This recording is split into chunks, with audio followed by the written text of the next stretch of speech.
1964 a 1985, o comando das Forças Armadas, Exército, Marinha e Aeronáutica controlou o poder político no país. Muitos classificam o regime que marcou esse período como ditadura. De 1964, a direção das Forças Armadas assumiu o controle político do governo e passou a decidir, efetivamente, quem ocuparia o cargo de presidente da República. Nesse regime militar que durou até 1985, 5 generais sucederam-se na presidência: Castelo Branco, Costa e Silva, Emílio Garrastazu Médici, Ernesto Geisel e João Batista Figueiredo. As diferenças entre o regime representativo vigente entre 1945 e 1964 e o regime militar são claras. Quem manda agora não são os políticos profissionais, nem o Congresso. É uma instância decisória, a alta cúpula militar. Uma das características dos governos militares foi o autoritarismo. Os membros do governo não se mostravam dispostos a dialogar com os diversos setores da sociedade. Por meio dos chamados atos institucionais, que eram um conjunto de normas superiores baixadas pelo governo que se sobrepunham até mesmo à Constituição Federal, os governos militares foram restringindo as instituições democráticas e impuseram censura aos meios de comunicação, como rádio, televisão, jornais, revistas, entre outros. Muitos brasileiros que se opunham a essa situação foram perseguidos, exilados, torturados ou mortos pelos órgãos de repressão política.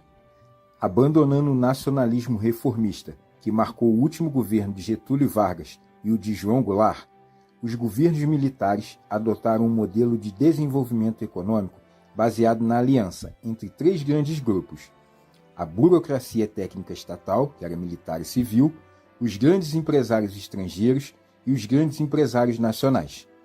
Esse modelo caracterizou-se pela modernização da economia, pela concentração de renda nas classes altas e médias e pela marginalização da classe baixa. Com a deposição de João Goulart, o presidente da Câmara dos Deputados, Ranieri Mazzilli, ocupou provisoriamente o cargo de presidente da República, mas o controle político do país estava de fato nas mãos dos líderes militares. Em 9 de abril de 1964, foi decretado o Ato Institucional número 1, que dava ao Executivo Federal, durante 6 meses, poderes para cassar mandatos de parlamentares, suspender direitos políticos de quaisquer cidadãos, modificar a Constituição e decretar o estado de sítio, sem aprovação do Congresso.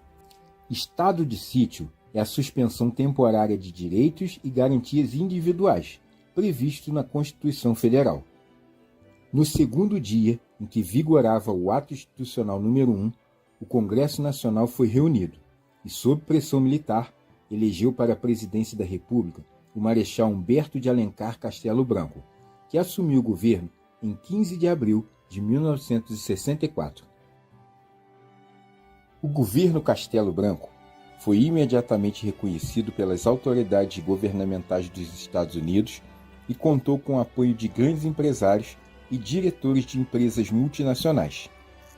Esse apoio foi dado aos militares em razão da doutrina de segurança nacional elaborada pela Escola Superior de Guerra, por meio da qual o governo brasileiro assumiu o compromisso de combater as ideias socialistas ou comunistas. Promoveu-se forte repressão policial contra várias entidades. Diversos sindicatos foram fechados e a União Nacional dos Estudantes foi invadida. Em 60 dias, mais de 300 pessoas tiveram seus mandatos cassados e seus direitos políticos suspensos, entre elas 3 ex-presidentes da República: Juscelino Kubitschek, Jânio Quadros e João Goulart.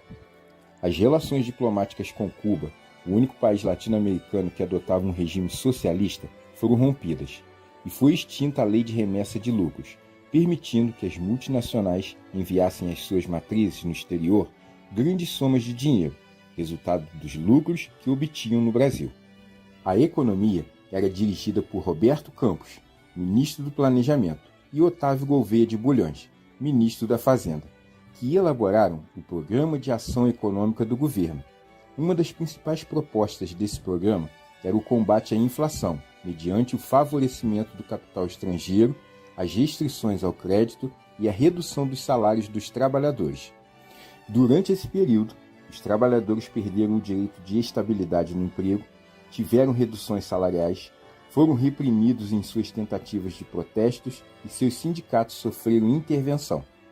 As medidas econômicas tomadas tornaram o governo impopular, provocando a reação até mesmo de antigos aliados do golpe, como Carlos Lacerda. Nas palavras de Lacerda, o ministro Roberto Campos era um homem imparcial, porque estava matando imparcialmente os pobres e os ricos. Em 1965, foram realizadas eleições para os governos estaduais, e as oposições ao regime militar conseguiram significativas vitórias. O governo federal decidiu, então, tomar novas medidas repressoras. Foi decretado o Ato Institucional número 2, que conferia mais poderes ao presidente para cassar mandatos e direitos políticos, e extinguia todos os partidos políticos existentes, criando apenas 2. Um para apoiar o governo, a Aliança Renovadora Nacional, conhecido como Arena, e outro para fazer oposição dentro de limites considerados aceitáveis, o Movimento Democrático Brasileiro, conhecido como MDB. Foi criada também a Lei de Segurança Nacional, que na prática era um instrumento jurídico destinado a enquadrar como inimigos da pátria aqueles que muitas vezes em nome dela se opunham às diretrizes de um governo autoritário. Depois, decretou-se o Ato Institucional número 3, que estabelecia o fim das eleições diretas para governadores e prefeitos das capitais. A partir de então, os governadores, indicados pelo presidente, seriam submetidos à aprovação da Assembleia Legislativa e os prefeitos seriam indicados pelos governadores. Com o Ato Institucional número 4, o governo adquiriu poderes para produzir uma nova Constituição. Foi elaborada então a Constituição de 1967, que tinha entre seus principais objetivos fortalecer o poder do presidente da República e enfraquecer o Legislativo e o Judiciário. Ao final do governo Castelo Branco, o alto comando militar escolheu como novo presidente o Marechal Arthur da Costa e Silva, ministro da Guerra. Essa escolha foi referendada pelos membros da Arena no Congresso Nacional. Para registrar seu protesto, os integrantes do MDB retiraram-se do local de votação. Durante o governo Costa e Silva, apesar da violenta repressão policial, aumentaram no país as manifestações públicas contrárias à ditadura militar. Estudantes saíram às ruas em passeatas. Operários organizaram greves contra o arroxo salarial. Políticos de oposição fizeram pronunciamentos atacando a violência da ditadura. Padres progressistas discursaram sobre a fome do povo e a tortura praticada por órgãos de segurança contra os adversários da ditadura. No Rio de Janeiro, em 1968, mais de 100 mil pessoas saíram às ruas em passeata protestando contra o assassinato do estudante Edson Luiz, de 18 anos, pela polícia. No Congresso Nacional, o deputado Márcio Moreira Alves, do MDB, fez um veemente discurso contra os militares, responsabilizando-os pela violência praticada, por exemplo, contra os estudantes. Propôs à população o boicote à parada militar de 7 de setembro. Os oficiais militares consideraram o discurso ofensivo à honra das Forças Armadas e exigiram que o deputado fosse processado, mas a Câmara Federal negou a autorização para o processo, preservando a imunidade parlamentar de Moreira Alves. Diante dessa resistência dos parlamentares, os líderes do governo reagiram energicamente. Em dezembro de 1968, determinaram o fechamento do Congresso, a cassação do mandato de Márcio Moreira Alves e de outros parlamentares, e decretaram o Ato Institucional número 5, conhecido como AI-5, um dos mais terríveis instrumentos normativos lançados pelo regime militar. O AI-5 conferia ao presidente da República amplos poderes para perseguir e reprimir as oposições. Podia decretar, por exemplo, o estado de sítio, intervir nos estados e municípios, cassar mandatos eletivos, suspender direitos políticos, demitir funcionários públicos, entre outros. Tamanho era o poder do presidente que seus atos praticados de acordo com o AI-5 não podiam sequer ser submetidos ao exame do judiciário. Utilizando o AI-5, o governo Costa e Silva prendeu milhares de pessoas em todo o país, entre elas Carlos Lacerda, o Marechal Lott e Juscelino Kubitschek. Fechou o Congresso Nacional por tempo indeterminado, cassou o mandato de centenas de deputados federais e estaduais, vereadores e prefeitos, além de ter afastado 4 ministros do Supremo Tribunal Federal. A legislação arbitrária parecia preocupar o presidente Costa e Silva, que não queria passar para a história apenas como criador do ato institucional número 5.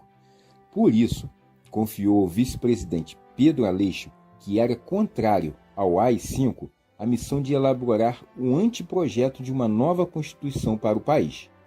A nova Carta Magna estava praticamente concluída, quando Costa e Silva foi obrigado a deixar a presidência por razões de saúde. Uma junta militar, composta dos ministros do Exército, Marinha e Aeronáutica, governou o país durante 2 meses, de 31 de agosto a 22 de outubro de 1969. Reconhecendo a impossibilidade de Costa e Silva reassumir a presidência, a junta militar indicou e a Arena referendou como seu sucessor o general Emílio Garrastazu Médici. Só em 22 de outubro de 1969, o Congresso foi reaberto, depois de 10 meses da edição do Ato Institucional número 5. Não mais o compunham os deputados federais cassados pelo AI-5. No governo do general Emílio Garrastazu Médici, período conhecido como Anos de Chumbo, o poder ditatorial e a violência repressiva contra as oposições foram ainda maiores. Os direitos fundamentais dos cidadãos foram suspensos. Qualquer um que se opusesse ao governo podia ser preso. Nas escolas, nas fábricas, nos teatros, na imprensa sentia-se a mão de ferro do autoritarismo. Para divulgar seus projetos para o país, o governo militar utilizou-se em grande medida da televisão, que ampliava consideravelmente sua importância como veículo de comunicação social. O governo militar procurava esconder da maioria da população o violento combate que movia contra os grupos democráticos de diversas tendências políticas, liberais, socialistas e comunistas. Alguns desses grupos lançaram-se à luta armada, promovendo diversas ações de guerrilha, como assaltos a bancos em busca de dinheiro para financiar a luta política e sequestros de diplomatas estrangeiros, para trocá-los por companheiros presos e torturados nos porões dos órgãos de segurança. 2 líderes guerrilheiros desse período, o ex-deputado comunista Carlos Marighella e o ex-capitão Carlos Lamarca, foram mortos e seus grupos dominados pelos órgãos da repressão militar. Além disso, milhares de pessoas acusadas de subversão foram torturadas e centenas foram mortas em todo o país. O governo Médici foi marcado ainda por um período de desenvolvimento econômico que a propaganda oficial chamou de milagre brasileiro. Comandada pelo ministro da Fazenda Delfim Neto, a economia cresceu a altas taxas anuais, tendo como base o aumento da produção industrial, o crescimento das exportações e a acentuada utilização de empréstimos do exterior. Em compensação, o governo adotou uma rígida política de arroxo salarial, diante da qual os trabalhadores e os sindicatos não podiam reagir devido à repressão política. Entretanto, o milagre brasileiro durou pouco, pois não se baseava de forma predominante nas próprias forças econômicas do país, mas numa situação externa favorável e na tomada de empréstimos internacionais. Ao desaparecer essa situação, por exemplo, com o aumento do preço do petróleo no mercado externo, a economia brasileira sofreu grande impacto. A inflação começou a subir e a dívida externa brasileira elevou-se de maneira assustadora. Teve início, então, uma longa e amarga crise econômica. O governo militar foi perdendo um de seus principais argumentos para sustentar-se no poder, pois demonstrou-se que a ditadura não garantia o desenvolvimento. As oposições políticas foram lentamente se reorganizando e passaram a exigir cada vez mais a volta da democracia. O sucessor de Médici foi o general Ernesto Geisel, indicado pelo alto comando militar e aprovado pela Arena. Geisel, que governou de 1974 a 1979, integrava um grupo de oficiais militares favoráveis à devolução gradual do poder aos civis. O novo presidente dizia-se disposto a promover um processo gradual, lento e seguro de abertura democrática. O governo Geisel começou sua ação democratizante diminuindo a severa ação da censura sobre os meios de comunicação. Depois, garantiu a realização em 1974 de eleições livres para senador, deputado e vereador. O MDB, o único partido de oposição, alcançou uma vitória significativa sobre a Arena, o partido do governo, deixando assustados os militares da linha dura, os mais intransigentes com as oposições. Os comandantes dos órgãos de repressão não tinham nenhuma simpatia pela ideia de uma abertura democrática e continuavam agindo com a mesma violência do período anterior. Em São Paulo, foram presos e mortos nas dependências do Segundo Exército o jornalista Vladimir Herzog e o operário Manuel Fiel Filho. Os atos brutais dos órgãos militares que diziam agir em nome da segurança nacional escandalizaram a opinião pública. Geisel afastou o general comandante do Segundo Exército, tentando pôr fim à onda de violência. Entretanto, temendo o rápido avanço das oposições, Geisel recuou no processo de abertura política. Em 1976, decretou uma lei que limitava a propaganda eleitoral dos candidatos no rádio e na televisão, conhecida como Lei Falcão. Apenas o retrato dos candidatos e um breve resumo de suas atividades políticas podiam aparecer na TV. Depois, em 1977, o governo decretou uma série de normas autoritárias que, entre outras coisas, determinava que 1/3 dos senadores seria escolhido diretamente pelo presidente. Criava, assim, os senadores biônicos, isto é, que não eram eleitos pelo voto popular e que sempre votavam a favor do governo no Congresso Nacional. No plano econômico, o governo Geisel elaborou o Segundo Plano Nacional de Desenvolvimento, que previa a expansão das indústrias de bens de produção, como máquinas, equipamentos pesados, aço, cobre, energia elétrica, entre outros. Para que esse plano pudesse ser colocado em prática, era necessário adquirir recursos externos. Entretanto, a conjuntura econômica mundial não era favorável. Havia o impacto da elevação dos preços do petróleo, pois cerca de 80% do produto consumido naquela época era importado, e quase metade das receitas das exportações era utilizada para pagar a conta do petróleo. Com isso, o governo ficava sem recursos para custear seus investimentos e precisava fazer novos empréstimos, que aumentavam ainda mais a dívida externa. Pressionado pelas oposições e pelos problemas econômicos, o governo federal retomou sua disposição de promover a abertura política. Assim, em outubro de 1978, extinguiu o AI-5 e os demais atos institucionais que marcaram a legislação arbitrária da ditadura. Ao final do governo Geisel, houve disputa na eleição indireta para presidente da República. Pela Arena, disputou a eleição a chapa formada pelo general João Batista de Oliveira Figueiredo e Aureliano Chaves, candidatos a presidente e vice-presidente respectivamente. Representando o MDB, disputaram o general Euler Bente Monteiro e Paulo Brossard. O colégio eleitoral conferiu 335 votos a Figueiredo, contra 266 dados ao general Euler. As críticas ao autoritarismo cresciam em diversos setores sociais, quando João Batista Figueiredo iniciou seu governo. Sindicatos de trabalhadores, grupos de empresários, igrejas, associações artísticas e científicas, universidades e imprensa reivindicavam de modo ainda mais insistente a redemocratização do país.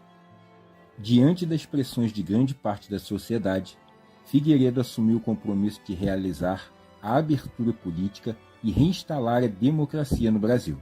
Nesse processo de abertura, surgiu um novo sindicalismo, que atuava de maneira mais independente do Estado, e ocorreram as primeiras greves operárias contra o arroxo salarial e o autoritarismo do governo militar. Durante o ano de 1979, em todo o Brasil, mais de 3 milhões de trabalhadores fizeram greve.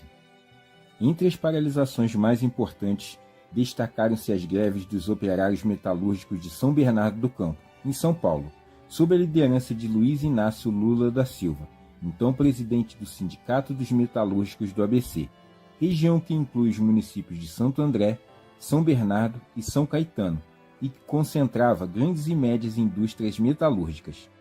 A campanha pela redemocratização do país obteve os primeiros resultados positivos, tais como anistia a todos os que foram punidos pela ditadura militar. Assim, muitos brasileiros que estavam no exílio puderam finalmente regressar e pessoas que tiveram seus direitos políticos cassados foram reabilitados na sua cidadania. Mas a anistia não foi irrestrita. Os militares punidos pela ditadura por não se terem engajado no golpe não puderam voltar às Forças Armadas. O fim do bipartidarismo, que era restrito à Arena e ao MDB. Foram criados novos partidos para disputar as eleições seguintes. Surgiram o PDS no lugar da Arena e o PMDB no lugar do MDB.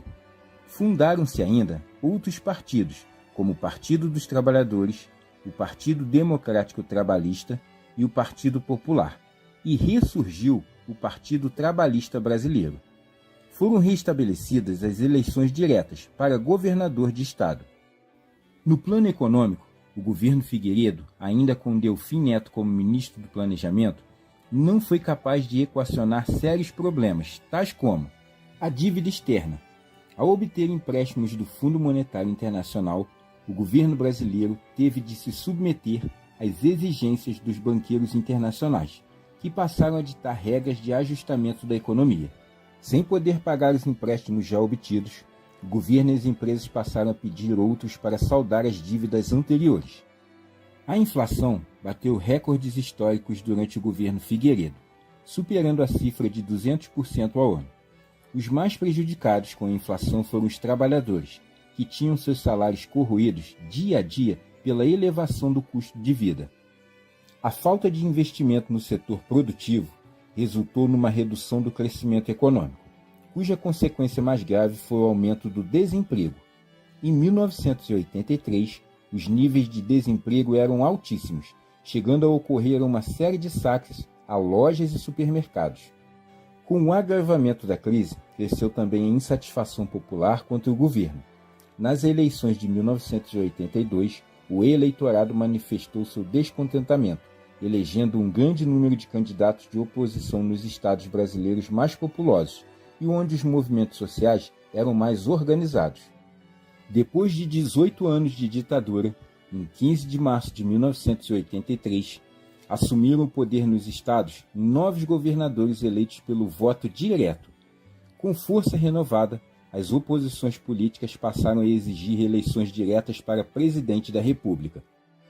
O fracasso do modelo político-econômico adotado no regime militar ficou evidente durante o governo Figueiredo.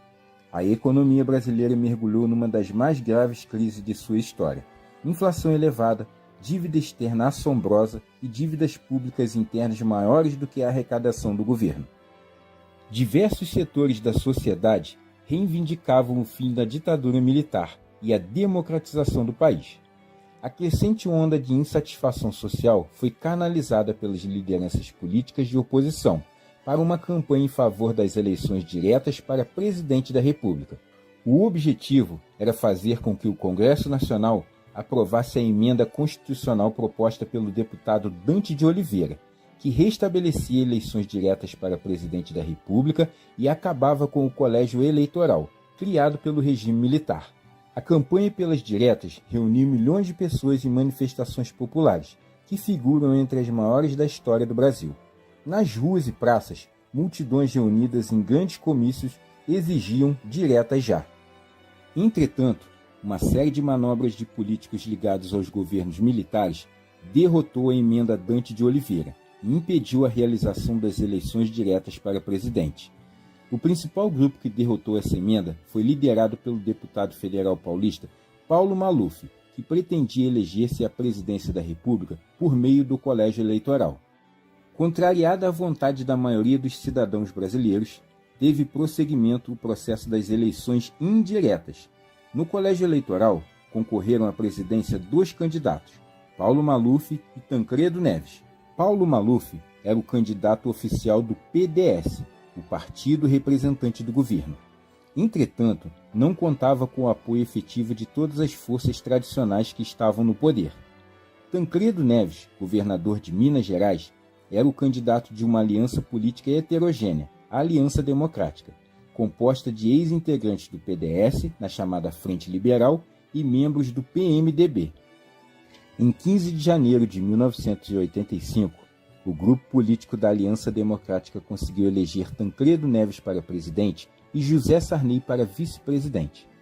No entanto, atingido por grave enfermidade, Tancredo Neves não tomou posse do cargo, foi internado, submetido a cirurgias e faleceu em 21 de abril de 1985. Assim, o vice-presidente em exercício, José Sarney, assumiu a presidência da República. Era o fim do processo histórico conhecido como ditadura militar.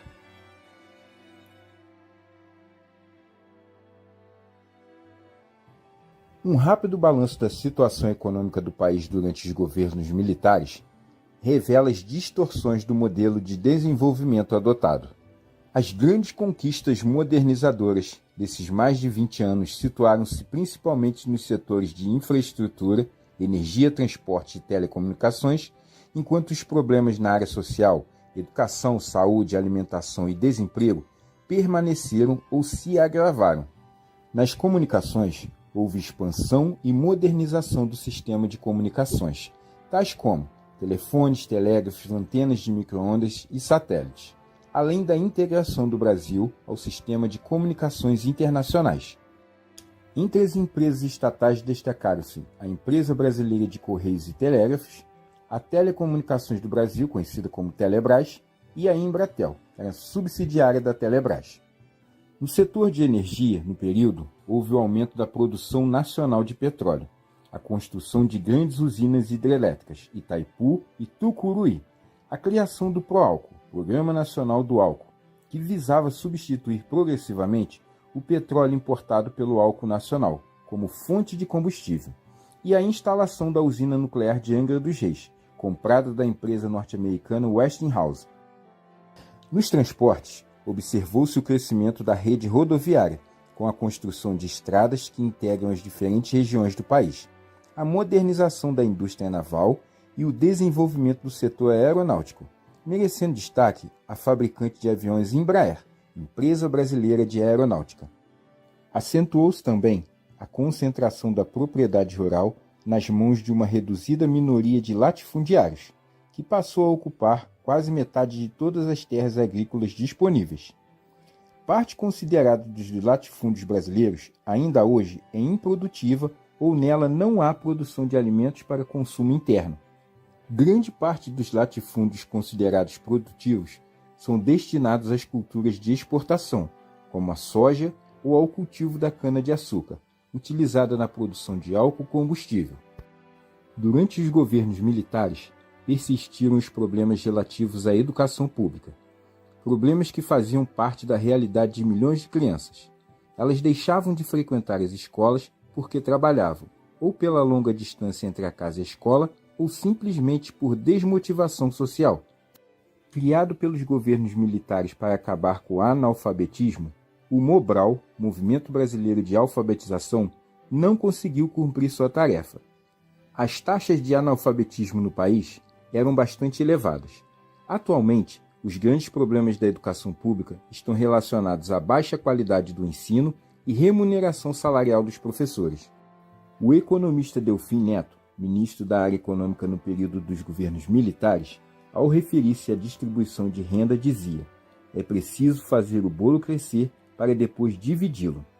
No entanto, o crescimento geral da economia, avaliado pelo Produto Interno Bruto, não se traduziu em condições de renda mais satisfatórias para a maioria da população.